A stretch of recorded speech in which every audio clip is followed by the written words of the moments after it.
कुर्डुवाडी येथील पूर्वत पितापुत्रांनी शासनाच्या मालकीचे भूखंड हडप केले असून त्याची सखोल चौकशी करावी अशी मागणी तानाजी नागटिळक यांनी केली आहे।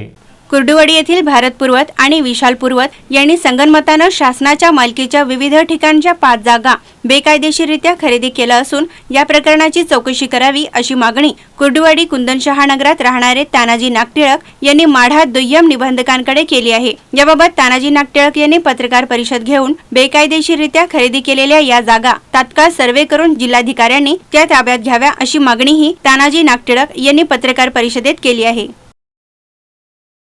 महाराष्ट्र शासनाच्या जागा 7 म्हणजे मालकीची जागा आहे महाराष्ट्र शासन 7-12 उतारा, तर त्याचे दुय्यम निबंधक माडा यांना हाताशी धरून खरेदी खत केले। त्याला 7-12 वगैरे नाही किंवा त्याला नुसतं सिटी सर्वे गट नंबर टाकला आणि नुसतं स्टॅम्पवर खरेदी, तर त्या घोटाळा मी उघडकीला काढलाय। सर्वांना तक्रार दिलेली आहे, कलेक्टरला दिले, जिल्हा मुद्रांक ऑफिसला दिले, दुय्यम निबंधकांना दिले, चौकशी चालू आहे।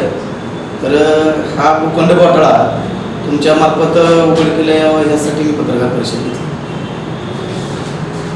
तर त्यात सर्व दिले, कुठल्या वेळेस खरेदी झाली, गट नंबर कुठले, आणखीन किती साली खरेदी झाली, 5 खरेदी खत झाले। या 5 खरेदी खत मध्ये एकाच कुटुंबाने म्हणजे भारत जिंदास पूर्वत आणि विशाल भारत पूर्वत या दोघा बाप लेखांनी खरेदी केलेली। प्रशासनाकडून याबाबत योग्य निर्णय न घेतल्यास 26 जानेवारी रोजी जिल्हाधिकारी कार्यालयासमोर आत्मदहन करण्याचा इशाराही तानाजी नागटिळक यांनी दिला आहे।